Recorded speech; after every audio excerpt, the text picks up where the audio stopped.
শৃংখল চলিহাৰ বাপেকৰ অসম নহয়। এইখন অসম মোৰ বাপেকৰ, এইখন অসম প্ৰতিজন অসমীয়াৰ বাপেকৰ। এইখন অসমত মোৰ অধিকাৰ সাব্যস্ত কৰাৰ ক্ষেত্ৰত কোনোবাই যদি বাধা দিবলৈ আহে, সাংবিধানিকভাৱে আৰু আইনগতভাৱে প্ৰতিহত কৰিবৰ বাবে মই বদ্ধপৰিকৰ।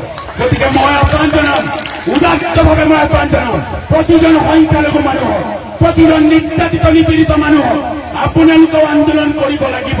এই আন্দোলন কেৱল আপোনালোকে যদি ৰাজনৈতিকভাৱে কৰিব নোৱাৰে, তেতিয়াহ'লে পৰৱৰ্তী সময়তো এইসকল নিৰ্যাতিত মানুহক লৈ প্ৰতিটো ৰাজনৈতিক দলেই কেৱল ৰাজনীতিবোৰেই কৰিব। আজি ভোট বিচাৰি যিসকল আহিব, এবাৰ প্ৰশ্ন কৰিব আপোনালোকে, তোমালোকে আমাৰ বাবে কি কৰিবা? আজি কোনো দলৰ কথা মই ক'বলৈ নাযাওঁ, কি লাগিলে কংগ্ৰেছ হওক, কি লাগিলে UDF হওক, কি লাগিলে বিজেপিয়ে নহওক কিয়, মই বৰ্তমান পৰিস্থিতিত কোনো এটা ৰাজনৈতিক দলক এই সংখ্যালঘু মিয়া মুছলমানৰ হৈ এটা উপযুক্ত মঞ্চৰ জৰিয়তে প্ৰতিবাদী কণ্ঠ আগবঢ়োৱা দেখিবলৈ পোৱা নাই। তেতিয়াই মই লাজ পাওঁ।